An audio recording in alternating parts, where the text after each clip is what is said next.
오늘 사도행전 강해 우리 두 번째 시간 시작하겠습니다. 이 강해 설교에 여러분 좀 익숙해지셔야 되는데, 강해 설교는 여러 주제 설교나 아니면 다른 테마의 설교가 아니고 말씀을 그대로 순서대로 따라가면서 드리는 설교입니다. 그렇기 때문에 내용이 조금 반복되거나 중첩될 수가 있습니다. 그러나 아주 깊이 있게 말씀을 묵상할 수 있는 또 절호의 기회이기 때문에 여러분 잘 따라오시면서 말씀을 한번 새겨보시면 좋겠습니다. 28장까지 언제 가나 싶으시죠? 근데 금방 또 28장 끝까지 가게 될 줄로 믿습니다. 지난주까지의 복습을 짧게 하자면, 누가라고 하는 제자의 작품인데, 예수님을 친견했었던 친견 제자는 아니고 헬라인 중에, 그러니까 유대인이 아닌 이방인 중에 바울의 2차 전도 여행 중에 만나게 된, 복음을 듣게 된 의사인 누가가 바울을 계속 추종하고 따라다니며 바울의 주치의로서, 또한 여러 서기 역할과, 바울이 눈이 좋지 않았기 때문에 책을 대필한다든지 편지를 대필한다든지 아니면 쓴 편지를 옮겨 적는다든지 여러 가지 따르면서 보좌관 역할을 하면서 또 주치의 역할을 하면서 바울이 마지막 순간까지 함께 있었다, 이렇게 여겨지는 이 누가가 복음의 말씀, 그러니까 예수님의 탄생부터 행적과 모든 것을 기록한 이 복음의 내용과 또 사도들의 행적을 이 데오빌로라고 하는 사람에게 전하기 위하여 누가복음과 사도행전을 1부, 2부, 전반부, 후반부 이렇게 기록하였다라고 하는 것이죠. 그래서 누가가 정말 의사로서 하나님께 받은 그 꼼꼼한 달란트, 과학자요 또한 의사로서의 아주 정밀하고 논리적이고 꼼꼼하게 추구하고자 하는 그 마음과 데오빌로라고 하는 사람을 회심시키기 위하여 열심히 기록한 그 열심이 오늘 우리가 누가복음과 사도행전을 받아서 보게 되는 귀한 계기가 되게 되었다. 그래서 우리도 하나님께서 우리에게 주신 귀하고 값진 것들을 소중하고 또 내 있는 자리에서 최선을 다하는 것이 중요하다, 이런 말씀을 드렸고요.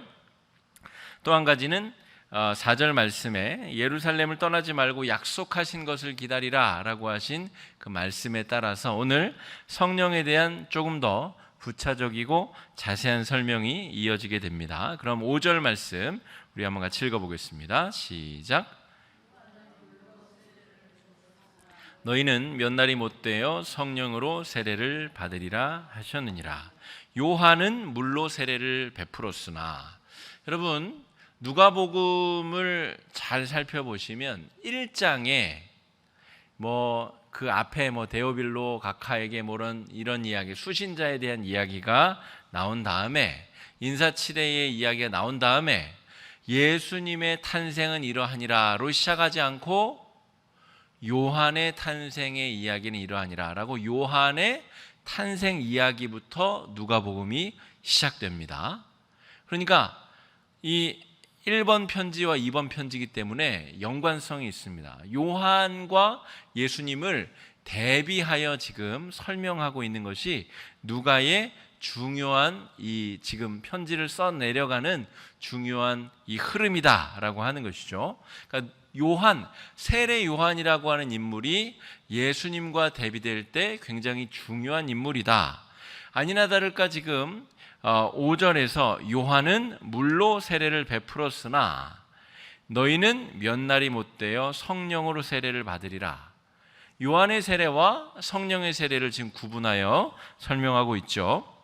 요한은 예수님과 사촌지간이면서 6개월 먼저 태어나게 됩니다. 아론의 자손의 계파 중에 이 사가랴와 엘리사벳의 아들로 태어나게 되는데, 이 사람이 메시아가 아닌가 사람들이 여러 의심을 하고 요한을 추종하며 메시아일 수도 있다라고 하며 추종하는 무리들이 많을 정도로 영적인 능력을 베풀었었던 영적인 인물이었습니다.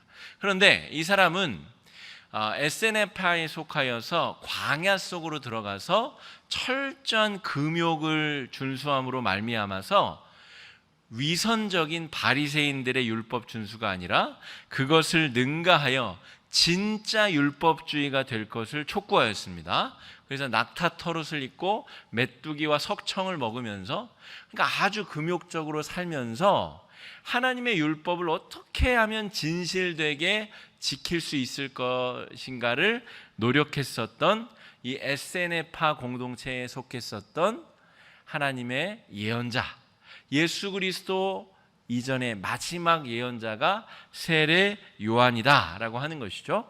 그래서 자신이 광야에서 경건 생활을 하다가 이따금씩 요단 강가에 나와서 많은 죄인들에게 세례를 베풀었는데, 여기서의 세례는 침례를 말합니다. 그러니까 강가에 들어가서 완전히 머리털끝까지 완전히 물속에 잠겼다가 꺼내는 의식, 이것은 기본적으로 죽음을 전제로 합니다. 내가 죽고 다시 태어났다, 회개의 세례라는 말이죠. 죽었다 살아난다 라고 하는 건데, 아직 예수님이 오시지 않았기 때문에 요한이 전할 수 있는 세례의 한계는 더 금욕적으로 살아라 라고 하는 것입니다. 더 죄를 짓지 않기 위해 이를 악물고 최선을 다해서 행위와 마음이 똑같이 죄를 짓지 않기 위해 애를 써야 된다. 지난주 설교, 여러분 주일 설교 중에 제가 담배에 대한 예를 들었었죠. 담배가 너무너무 피고 싶은데, 이를테면 중고등학생들 담배 피는 애들 있잖아요. 담배를 피우면 안 되는 나이기 때문에 참아야 되는, 담배를 배워서 담배가 너무 피우고 싶고 공부 스트레스 때문에 당장이라도 담배를 피우고 싶은데 어디 가서 담배를 사기도 어렵고 신분증 보여달라 그러고 참아야 되고 억지로 내가 하고 싶으나 참아야 되는 상태, 그게 요한이 세례를 베풀며 강조한 더 금욕적으로 살아가며 율법을 준수하는 생활에 대한 이야기다라고 하는 거죠. 근데 여러분, 안 참아 보신 분 있으세요? 죄 안 짓기 위해서 안 참아 본 분? 그런 분 없어요. 다 우리 모두 죄 안 지으려고 열심히 아등바등 애쓰고 노력했었던 기억들이 다 있어요. 그런데 작심삼일을 넘기가 쉽지 않습니다. 인간의 노력은 스스로의 노력으로 금욕적으로 살 수가 없어요. 자, 요한의 세례라고 하는 것의 특징은 무엇이냐면 물로 씻는 것입니다. 물로. 그런데 여러분, 복음서를 통하여 예수님이 강조하신 것은 무엇이냐면 마음을 씻어내는 것을 말합니다. 육신이야 씻어낼 수 있죠.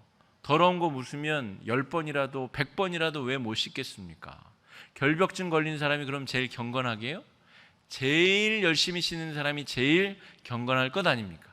그런데 육신의 이 세례 침례는 하루에도 10번씩 요단강에 들어가서 들어왔다 나갔다 할 수는 있어도 마음을 씻어낼 수는 없다라는 것이죠. 그게 요한의 세례의 한계점입니다. 그러니까 오늘 예수님은 너희가 지금까지 물로, 요한의 물의 세례를 받았으나 그것과는 차원이 다른 성령의 세례를 받게 될 것이다. 그 세례를 받기 위하여 어디에 머물러라고요? 4절에 보면 예루살렘에 머물러라. 너희가 흩어져 가지고 성령이 너희 위에 각각 임할 수는 있는데 120문도니까 120명의 사람들이 무서워서 다 어디 흩어졌을 수 있겠죠. 흩어진 사람들에게 영이신 성령께서 임하실 수 없습니까? 임하실 수 있죠. 임하실 수 있는데 한 자리에 성령이 임하시는 것, 나에게도 임하고 너한테도 임하고 우리 모두에게 임하시는 성령의 그 공적인 임재를 기다리라라고 하는 것이죠. 너도 받고 나도 받은 그 성령, 그래서 성령이 임한 자에게 터지는 방언, 여기서의 방언은 샬라샬라샬라 하는 우리식의 방언이 아니라 실제의 외국어.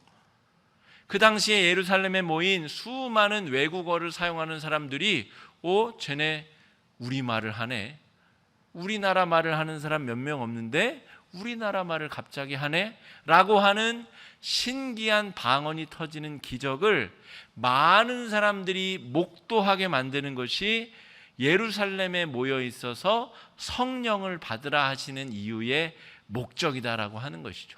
그냥 나도 모르게 은근슬쩍 그냥 검증할 수 없이 받는 그런 어떤 귀신의 한 종류가 아니라 전능하신 하나님의 영을 공식적이고 공개적이고 확실하게 받도록 예루살렘에서 기다려라 라고 하는 것입니다. 요한의 세례가 제한적이다 라고 하는 것을 기억하여야 되고요, 요한의 세례가 제한적이기 때문에 제한적으로 인간의 삶을 변화시킬 수밖에 없습니다. 부분적으로 변화시킬 수밖에 없는 거죠. 여러분, 교회 안에는 다툼이 없어야 되죠, 그죠? 예수님이 머리가 되시고 성도들이 예수님의 몸이 되는 교회니까 얼마나 거룩하고 경건한, 예수님이 명령을 똑바로 내리면 몸이 똑바로 반응하고 이론적으로는 싸우면 안 되죠. 다투면 안 되죠. 그런데 왼쪽 팔이 오른쪽 팔을 공격하고 왼쪽 손가락으로 오른쪽 발을 꼬집고 서로 다투고 싸우고 하는 일들이 펼쳐진단 말입니다. 오늘 권사님 우리 전국에 대해서 이 아주 시끄러운 이 지금 당파 간의 싸움에 대해서 기도를 하셨는데요, 그 양당에, 이 거대 양당에 속한 그리스도인 국회의원들이 있어요. 많아요. 실제로 전체 국회의원의 3분의 1 정도가 거의 매 4년마다 선출이 되기 때문에 아마 양당 안에도 거의 3분의 1 정도는 기독교인 국회의원들일 거예요. 그런데 그 사람들도 싸운단 말입니다. 서로의 당리당략에 따라서 원내 대표가 시키는 대로 말하고 시비를 걸고 다툼을 걸고 싸워야 된다는 것이죠. 여러분, 왜 이런 일이 벌어질까라고 하는 것이죠.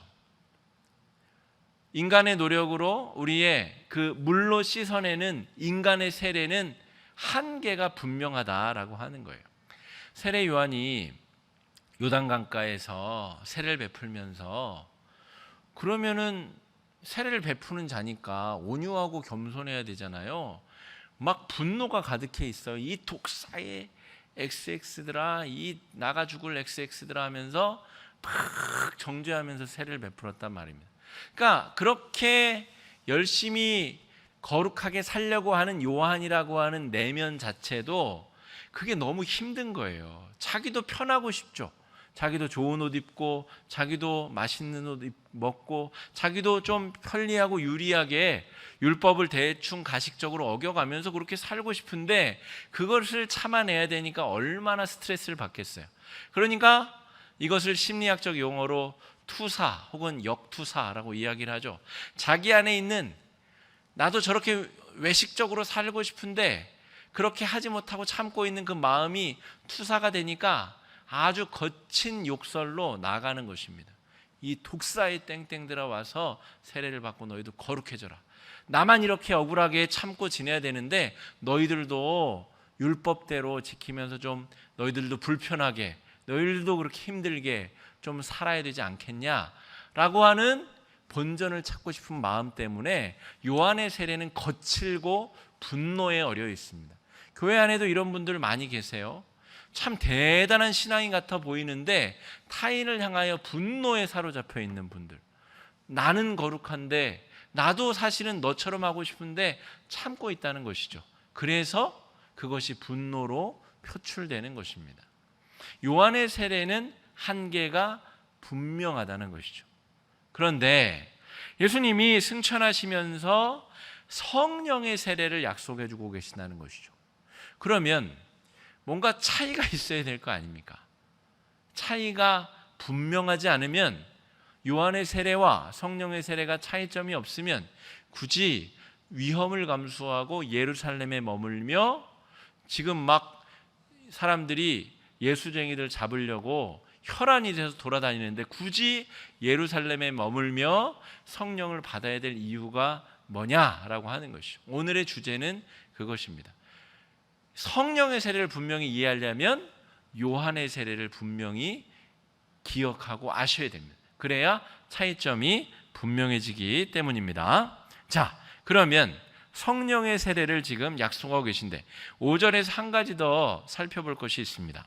요한은 물로 세례를 베풀었으나 너희는 몇 날이 못되어. 그러니까 이것을 요한이 세례를 베푼 날짜부터 기한을 세면 이미 3년 이상이 지나버린 것을 말하고요. 요한이 내가 이제 승천하고 나서 열흘 만에 성령이 임하거든요. 그러니까 이것을 열흘까지 볼 것이냐, 아니면 3년이라고 하는 예수님이 세례를 받으신 때로부터 3년 이상이 지난 시간으로 볼 것이냐, 요 몇 날이라고 하는 해석이 각자 다르게 나올 수 있다라고 하는 것이죠. 제가 이 말씀을 드리는 이유는 무엇이냐면, 여러분, 문자주의에 사로잡히시지 말라는 이야기를 드리는 것입니다.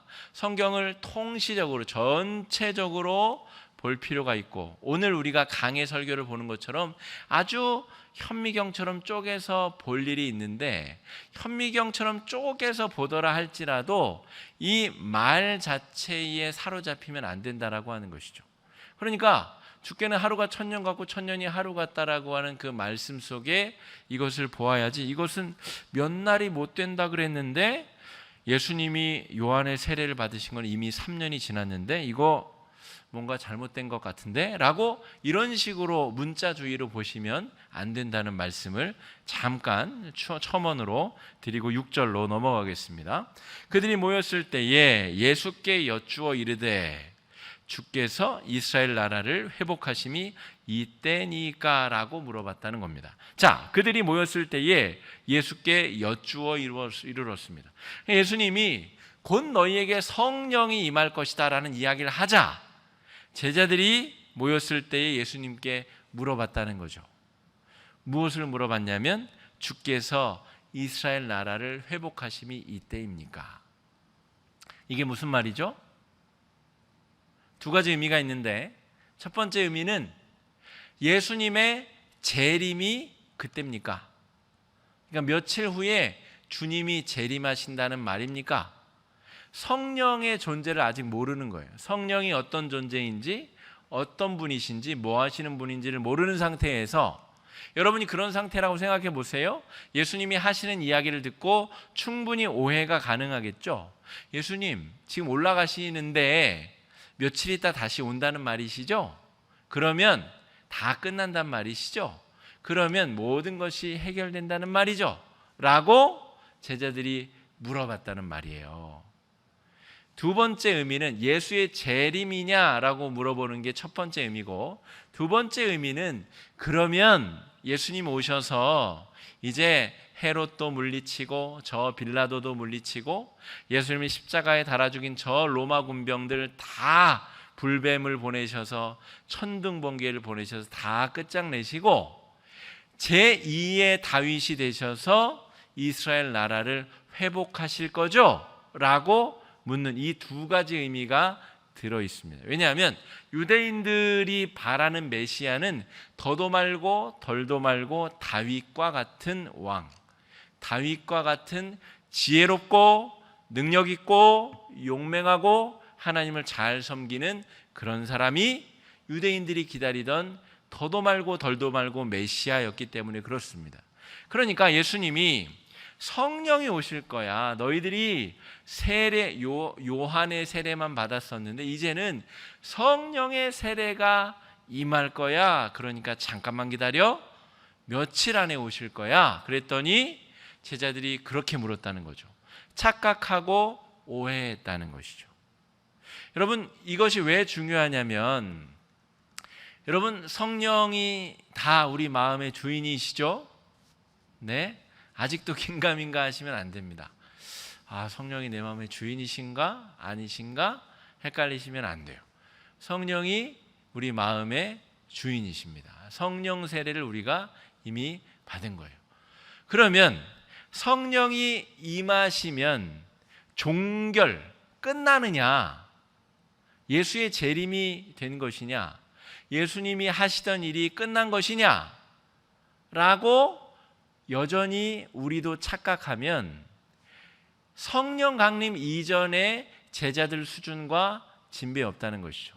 이거는 완전히 수준 미달이라는 거예요. 성령이 임하시는 것은 끝이 아니라 시작입니다. 성령이 임하시는 것은 하나님 나라 역사의 시작이다.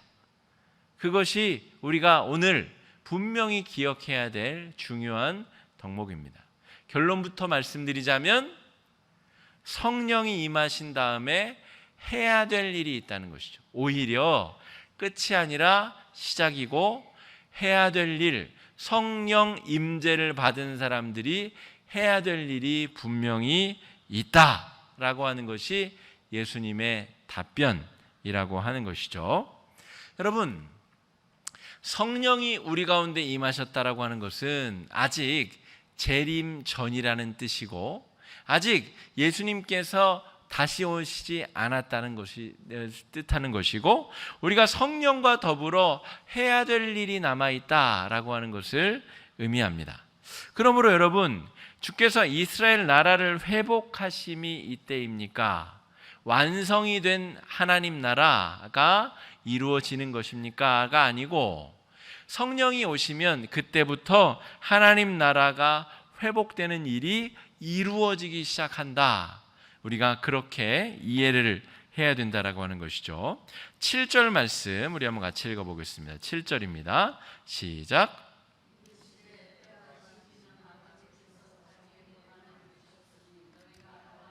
아니요. 이르시되, 그 질문을 듣고 예수님이 이르셨다, 답하셨다라고 하는 것이죠. 때와 시기는 아버지께서 자기의 권한에 두셨다. 여러분, 이 말의 의미를 잘 한번 생각해 봅시다. 제가 누차 몇 차례 말씀드렸는데 그래서 강해 설교는 반복되는 부분들이 있습니다. 삼위일체 하나님을 제대로 믿는 종교가 여러 개 있으면 여러분 거기로도 가셔도 됩니다. 그런데 그런 종교가 없어요. 삼위일체 하나님을 제대로 섬기는 종교가 우리 개혁된 종교, 우리 개혁된 신앙, 우리 개혁교회, 우리 개신교회가 제대로 믿는 삼위일체 하나님을 제대로 믿는 바른 신앙이기 때문에 우리가 이 3일밤 저녁에 이 화곡중앙교회에 앉아 있는 겁니다.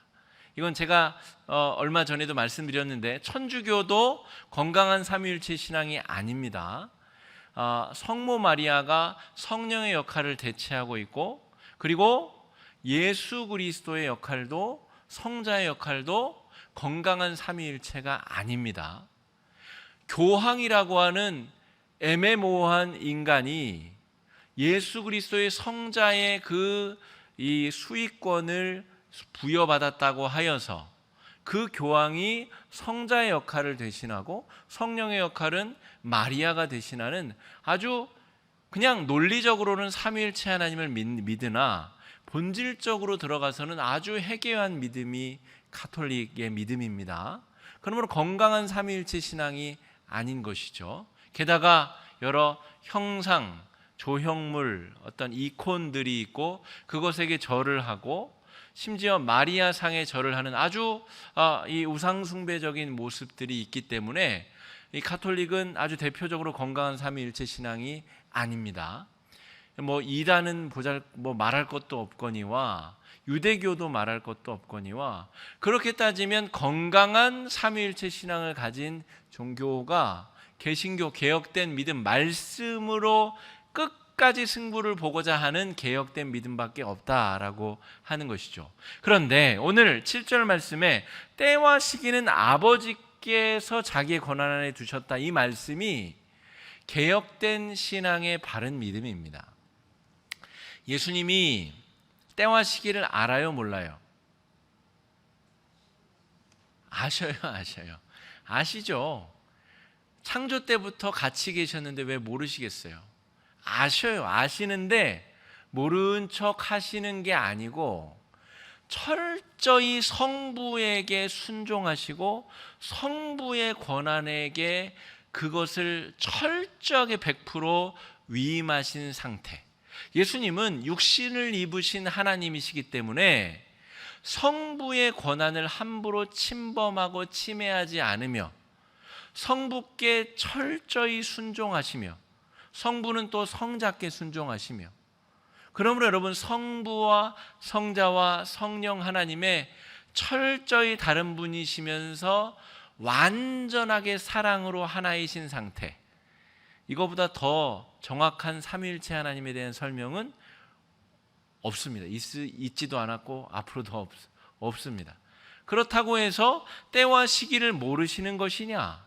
모르시지는 않아요. 그러나 성자의 입으로 말씀하실 수 없는 그 모든 결정권과 권위와 주도권은 성부 하나님께 있다라고 하는 것을 드러내시는 표현이, 때와 시기는 아버지께서 자기의 권한 아래 두셨다라고 하는 표현입니다.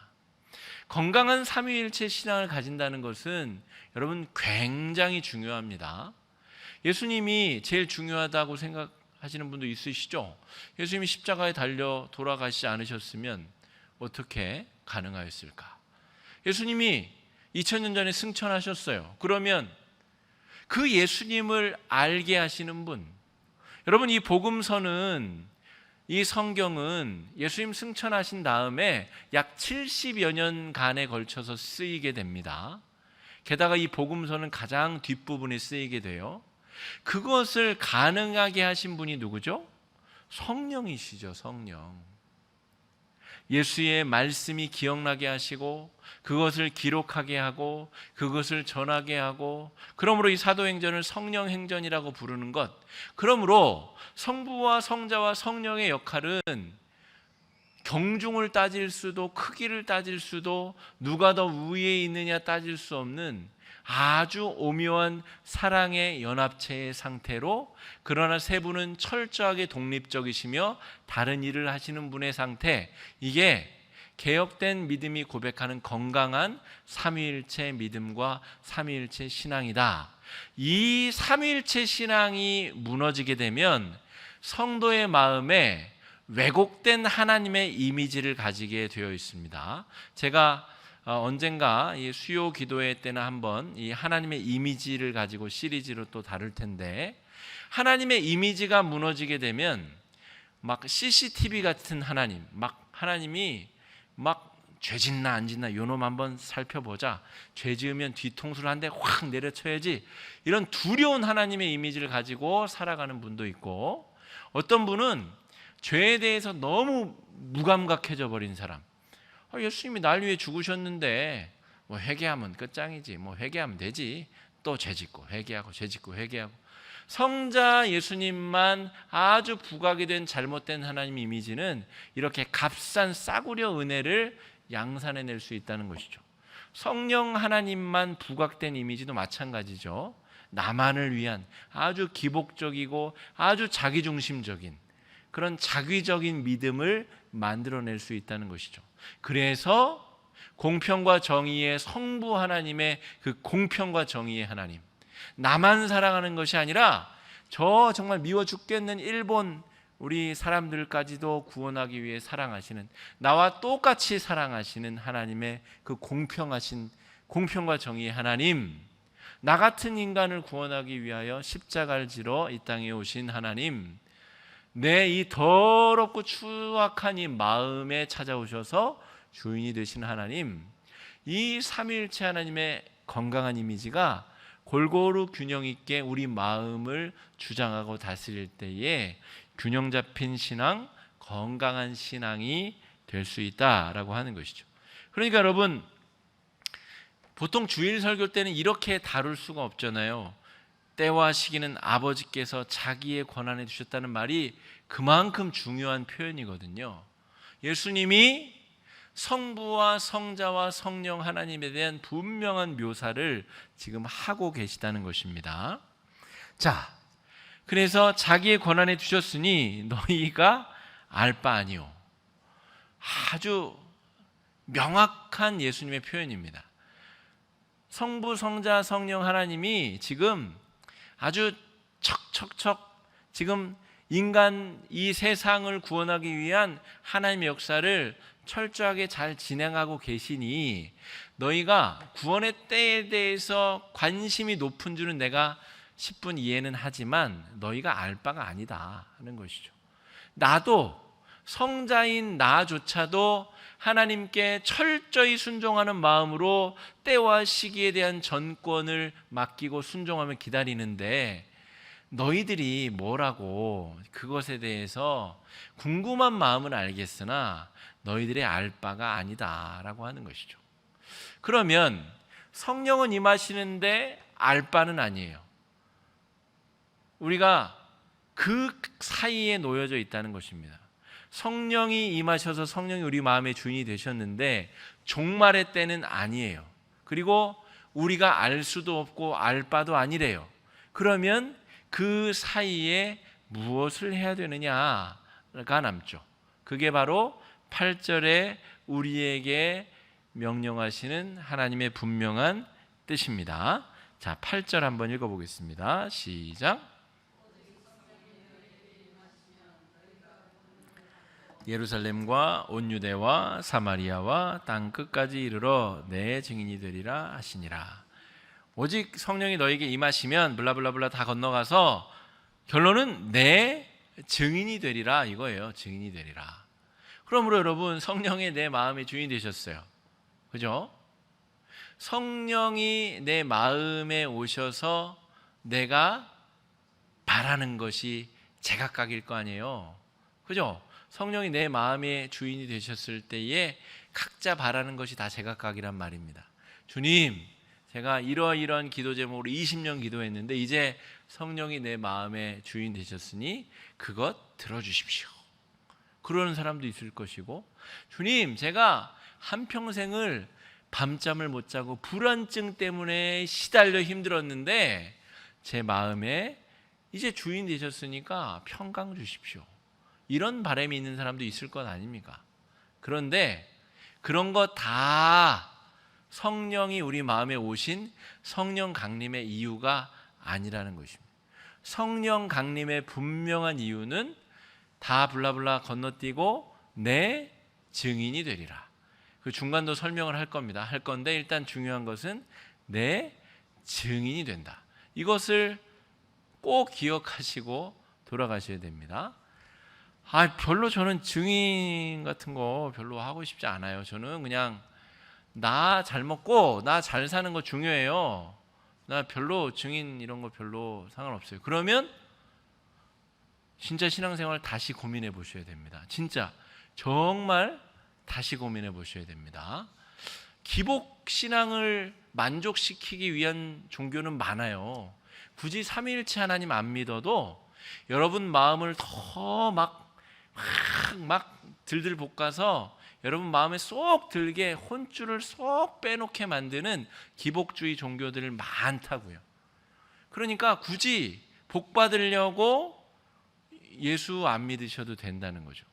예수님이 우리를 위해 죽으시고 성령이 임하신 분명한 이유는 내 증인이 되게 하기 위하여 성령이 임하셨다는 것이죠.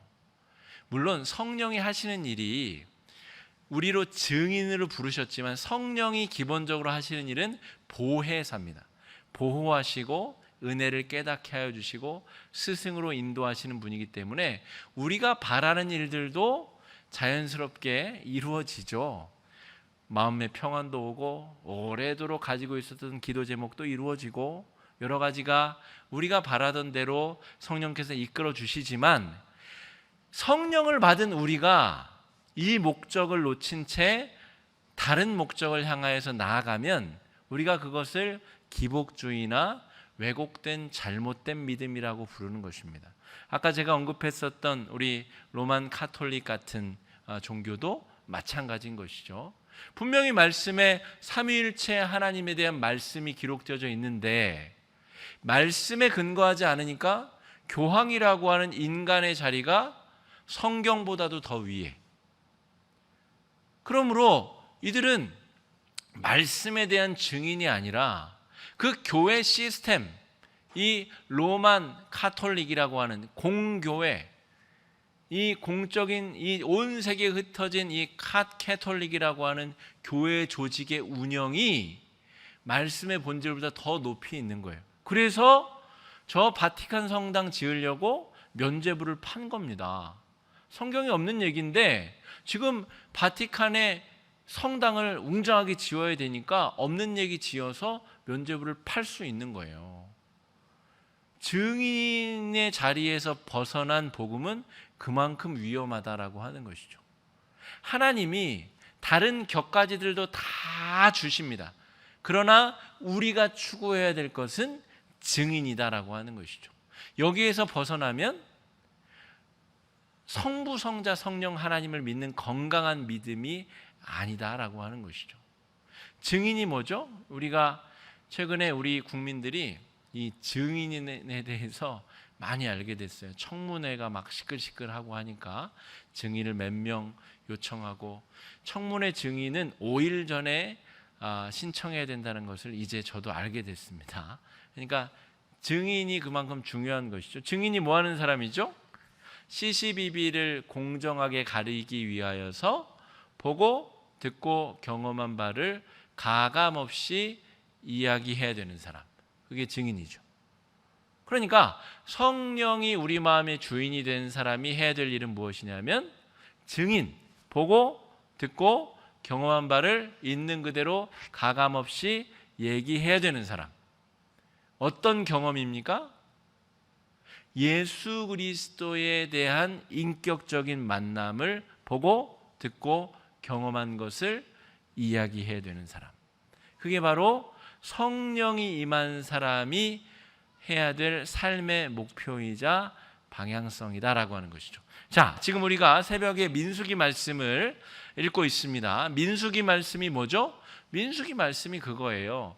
증인으로서 너희가 가나안 땅에 들어가서 증인 민족으로서 살아라라고 하는 거예요. 가나안 땅에 바알과 아세라와 아스타롯과 수많은 이방 종교들이 있었어요. 그 이방 종교들의 목표는 부자가 되고 많은 수확을 거두는 거예요. 아까 성령이 임했는데 증인이 아닌 엉뚱한 것을 추구하는 사람과 비슷한 양상인 것이죠. 그런 사람들은 널리고 많았어요. 그런데 가나안 땅에 들어가는 이스라엘 백성들이 해야 되는 일은 무엇이냐면 하나님이 노예였었던 우리들을 애굽 땅에서 구출해 내셔서 40년 동안 광야를 우리가 떠돌면서 율법을 받아 배웠는데 먹을 것도 떨어지지 않았고 마실 것도 떨어지지 않았고 우리의 옷과 신발이 해지거나 떨어지지 않았습니다. 하나님은 살아계십니다. 우리는 하나님을 믿는 백성입니다. 그것을 드러내라는 것이죠. 그런데 거기에 실패한 것이죠. 증인으로서의 기능을 실패한 민족은 멸망하게 되어 나라가 패망하게 됩니다. 그러니까 여러분, 사도행전의 이 내용이랑 지금 우리가 새벽에 살피고 있는 민수기 내용이랑 다르지 않다는 것이죠. 동일하게 하나님의 사랑을 받은 민족, 하나님의 축복과 사랑을 받은 사람은, 성령의 임재, 성령의 세례를 받은 사람은 증인의 삶을 살아야 된다는 것이죠. 그런데 그 증인은 어떤 증인입니까? 너희가 권능을 받고, 아까 설교 초반에 제가 요한의 세례를 말씀드렸죠. 요한의 세례는 뭐라 그랬죠? 담배를 너무 피고 싶은데 나이가 안 돼서 참는 애나, 혹은 너무나 피고 싶은데 지금 돈이 없어서 담배를 못 사는 그런 자기의 노력과 의지로 참아보려고 애쓰는 사람. 그러나 성령이 임하시면 너희가 권능을 받고 성령이 주시는 권능으로 증인이 되라 하는 것이죠. 증인이 된다라고 하는 게 제일 중요한 방점이고, 그 증인이 어떻게 되냐? 권능을 받아서, 성령이 주시는 권능으로. 그러니까 내가 막 숙기가 없어가지고 누구 만나면 말도 제대로 못하는 사람인데 용기를 내서 증인이 되라는 말이 아니라, 성령이 우리 안에 계셔서 하시는 일이 뭐라 그랬죠? 보호하시고 은혜, 십자가의 은혜를 떠오르고 깨닫게 하시고 우리에게 가르침과 스승이 되셔서 그 주시는 권능으로 잉여 에너지가 쌓여서 그것으로 하여금 우리가 수줍은 사람은 수줍은 모양대로, 활동적인 사람은 활동적인 모양으로 증인의 역할을 감당하게 된다는 것이죠. 소극적인 사람은 어떻게 증인의 역할을 감당할까요? 막 말하고 전하고 이런 형태가 아니겠죠. 그 사람은 정직하고 바른 삶의 태도로 증인의 삶을 살아가겠죠. 소극적이지만 정말 정직하고 진실하게 하나님 앞에서 살아가는 삶의 태도로 증인의 역할을 하겠죠. 또 담대하게 이야기를 잘하는 사람은 그에 맞게 주님이 주신 성령의 권능으로 그렇게 하게 된다는 것이죠. 여러분, 오늘 우리 방송 시스템 고쳐 주셨다는 그 외부에서 오시는 집사님 있잖아요. 제가 잘 아는 집사님, 그분이 오늘도 오셔가지고 아주 여러 공사를 하고 하시고, 근데 제가 때마침 오늘 점심에 중요한 약속이 있었는데 그 약속 때문에 저도 없는데 제가 잘 도와드리지도 못하는데 너댓 시간을 땅도 파고 뭐도 받고 막 정말 자기 집 일을 하듯이 그렇게 아무 보상 없이 그렇게 하고 가셨어요. 그분을 제가 오늘 보면서 저분은 도대체 무슨 마음으로 저렇게 남의 교회인데 남의 교회에 와서 아무 보상 없이 어떻게 저렇게 할 수 있을까를 제가 생각해 봤어요. 근데 여기서 말하는 이 권능을 받고라고 하는 것 말고는 설명이 안 돼요. 어떻게 저럴 수 있을까라고 하는, 정말 진실되게 남이 보든 안 보든 그냥 해야 될 일을, 그냥 우리가 이제 교회가 번개가 쳐가지고 여기 방송 기자들 새로 꾸민 게 망가졌거든요. 벼락은 낙뢰를 맞아요. 그리고 이전에도 지대가 높아서 낙뢰 때문에 컴퓨터랑 몇 번 망가진 적이 있대요. 그래서 그것을 근원적으로 해결하기 위해서 피뢰침을 이제 박는, 그게 보통 일이 아니거든요. 땅 파고 1m 되는 그걸 박고, 그걸 몇 시간 동안 저도 없는데 전 갔다 오니 그때도 하고 계시더라고요. 그럼 어떻게 할까? 무슨 보상을 바라고 저렇게 할까? 근데 여기서 말하는 성령의 주시는 권능을 받는 것 이외에는, 성령이 주시는 힘과 능력과 지혜로 하는 것 이외에는 설명이 불가능한 일들이 있다라고 하는 것이죠. 그러니까 여러분, 성령이 우리에게 임하셔서 우리가 증인이 되는 것은 꼭 언변으로 예수 믿으세요 이렇게 하는 것뿐만이 아니고, 성령이 우리 안에 주시는 능력으로 봉사하고 섬기고 복음 전하고 애들 가르치고 찬양대로 섬기고 하는 모든 일들이 성령이 우리 가운데 주시는 권능으로 말미암는 일이다라고 하는 것이죠. 제가 그 집사님을 보고 저 사람은 정말 예수를 믿는 사람이다 라고 하는 마음이 들었어요. 목사가 볼 때 저 사람은 진짜 예수를 믿는 사람이다. 그러면 그 사람이 증인이에요, 아니에요? 증인인 거죠. 자기 삶으로 자기가 믿는 예수를 드러냈으니까. 그걸 보는 사람이 저 사람은 예수 믿는 사람이다 라고 알게 됐으니까. 그러면 여기서 말하는 증인의 역할을 감당한 거죠. 그것이 바로 오늘 예수님 말씀하시는 요한의 물의 세례와 다른 성령의 세례를 받은 사람이 하는 일, 증거하는 일, 드러내는 일이다라고 하는 것입니다. 여러분, 이 증인이 되는 일을 어떻게 해야 되냐면 예루살렘과 온 유대와 사마리아와 땅끝까지. 시간이 많이 가서 자세하게 더 설명드릴 수는 없으나 유대인들은 이 예루살렘과 온 유대와 여기까지밖에 생각할 수 없는 사람들이에요. 여러분 이해하실 수 있는 예를 들어드릴까요? 예를 들어서 여러분, 동성연애자가 구원받을 수 있을까요? 이런 걸 비슷한 거예요. 자살한 사람이 구원을 받을 수 있을까요? 우리는 절대 생각할 수 없는 그 영역이 어디냐면 유대를 벗어나는 사마리아 땅, 그리고 땅끝. 유대인이 아닌 자들이 구원을 받는다는 것을 한 번도 생각해 보지 못한 사람들에게 예수님이 너 증인 돼야 되는데, 일단은 예루살렘에서 그리고 온 유대와 여기까지는 그래, 그럴 수 있어. 그런데 사마리아는, 우리가 사람이라면 사마리아는 개거든요. 개. 사람이 어떻게 개한테 예수를 전하고, 사람이 어떻게 개하고 말을 섞고, 개하고 여러분 개한테 인격적인 대화를 나누시는 분 있죠. 물론 요즘에는 집에서 개를 기르니까.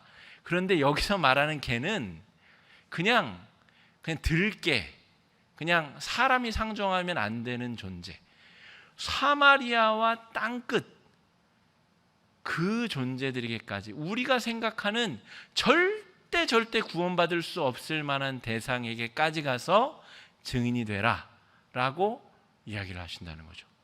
그것에 대한 이야기가 사도행전 28장 전체의 내용이다 라고 하는 것입니다. 그러니까 이 지금 5절로부터 8절까지 내용은 전체 사도행전에 대한 밑그림, 이 무슨 일이 펼쳐질까에 대한 개요에 대한 설명이다 라고 하는 것이죠. 의사 누가는 굉장히 조직적인 사람입니다. 굉장히 조직적이고 논리적이고 이 글의 완성도가 굉장히 높은 사람입니다. 그러면서도 이야기들을 많이 넣어서 재미가 있게, 여러분 박사학위 논문 재밌게 보시는 분 있어요? 재미가 하나도 없죠. 뭔 말인지 하나도 모르겠어요. 그런데 그렇게 논리적인 글이면서도 아주 조직적으로 또 아주 재밌는 이야기들이 들어가 있어서 사실 검증이 가능하도록 아주 재미나고 맛깔나게 써진 책이 사도행전이다라고 하는 것이죠. 이 땅끝까지 이르러 복음이 전해지는 내용, 바울이 저 스페인 서바나까지, 당시의 땅끝은 서바나 스페인을 말하는데 스페인까지 가서 복음을 전하는 내용이 사도행전의 내용이다라고 하는 것이죠. 오늘 이렇게 저렇게 8절까지의 내용을 살펴봤는데요. 또 계속해서 다음 주에 9절부터의 말씀 또 이어가겠습니다. 여러분 계속 사모하는 마음으로 사도행전 말씀 함께 묵상하시면 좋겠습니다. 지금 말씀 의지해서 함께 기도하시겠습니다. 기도하실 때에 주님, 우리 마음에 성령께서 주인 되시는데 우리로 하여금 증인 되게 하기 위하여 성령께서 우리에게 마음의 주인 되셨습니다. 우리가 오늘 하루도 증인되는 삶을 살았는지 돌아보게 하여 주시고, 내일부터 시작되는 우리 명절 기간 동안 많은 일가 친척 만나는데 우리의 말로, 언행심사로, 삶으로 예수 그리스도를 드러내는 그 은혜의 십자가를 드러내는, 내가 경험한 것, 들은 것, 또 말한 것을 드러내는 증인의 삶을 살게 해달라고 이 시간에 함께 기도하며 나아가겠습니다. 기도하겠습니다. 사랑해 주님, 은혜를 감사합니다. 하나님 아버지 인도하여 주셔서 우리가 하나님 앞에 거룩한 삶의 증인으로 살아갈 수 있도록 인도하여 주시옵소서. 성령의 임재를 경험한 성령의 사람들로서, 성령의 은혜를 누리는 사람들로서 살아가게 하여 주시옵시고, 하나님의 은혜를 경험할 수 있도록 주님 인도하여 주시고 역사하여 주시옵소서. 하나님의 은혜를 경험한, 하나님의 능력을 경험한 청지기들로서, 증인들로서 이 세상을 살아가는 동안에 우리가 만나는 많은 사람들이 우리를 통하여 예수의 이름을 듣게 하여 주시고 예수의 능력을 보게 하여 주시며 하나님의 능력과 사랑을 경험할 수 있도록 인도하여 주셔서 우리가 증인된 삶을 살아갈 수 있도록 인도해 주시고 축복하여 주시옵소서. 그로 말미암아서 하나님, 우리의 삶이, 우리의 인생이 거룩한 인생, 거룩한 삶이 되게 하여 주시옵시고, 성령이 내주하시고 주인 되시는 아버지 하나님, 성령의 사람, 능력의 사람 될 수 있도록 주님 인도하여 주시옵소서. 은혜를 허락하여 주시고 세워주시고 채워주시며 인도하여 주시옵시고 주님 주장하여 주시옵소서. 하나님의 은혜를 풍성히 경험하고 누리며 나아가기를 바라오니 아버지 함께하여 주시옵시고 인도하여 주시옵소서. 은혜를 감사드리옵고 귀하신 예수님 이름으로